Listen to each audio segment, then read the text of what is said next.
feral hog program. So now there's a new approach. It's one using an old method in a novel way. 2 Works for You problem solver Aaron Conrad explains for us.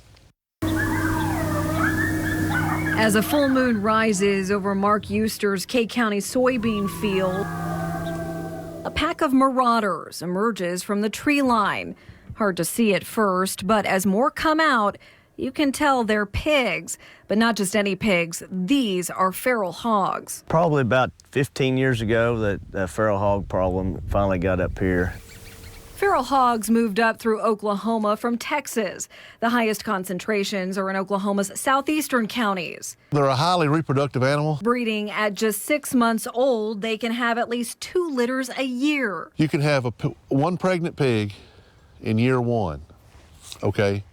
5 years from now, through natural mortality, there'll be about 40, 45 pigs. 10 years from now, that's grown to about 600. But then here's the problem we have. In 20 years, that's up to 125,000. So their growth gets exponential. So they're running out of room and they're moving. They've been in here not too long ago. Leaving trails of destruction in their wake. Habitat's good for them right here.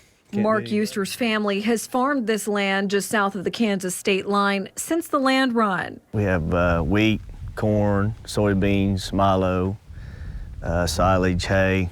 Really done a lot of damage. But since feral hogs started chowing down on his cash crops, he's losing money. It's probably in the last 5 years probably just cost me, probably anywhere from $20,000 to $30,000 in damage to our crops. And that's just one farm. Statewide, the cost of feral pig damage is hard to swallow. I think it's through the roof. I mean, in the billions of dollars. Scott Alls with the USDA says damage isn't limited to farms. Feral pigs pollute the water, but that's not all. They're really hurting our turkey population in the last 3 years here. We used to have a lot of turkeys on this up here, hundreds, and very seldom you see turkeys now. They just eat their eggs. It's gotten so bad in Oklahoma, the USDA is starting up a pilot project in 5 counties on the fringe of the feral hog range.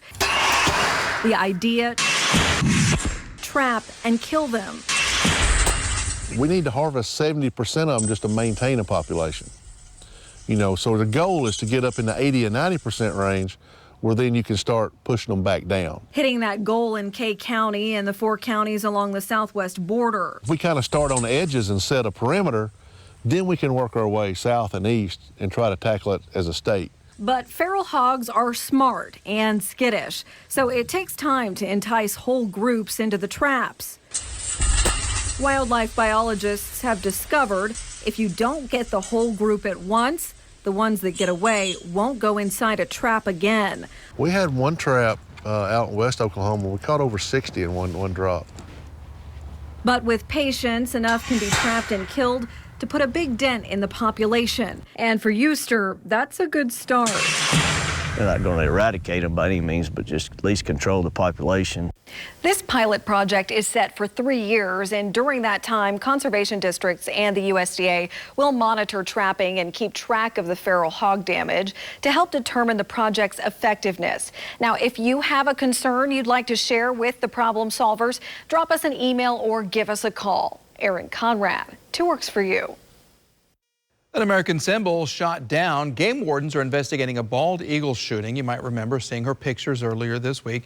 Well, she's recovering at the Tulsa Zoo right now. 2 Works for You, Sierra Pizarro has an update on her condition.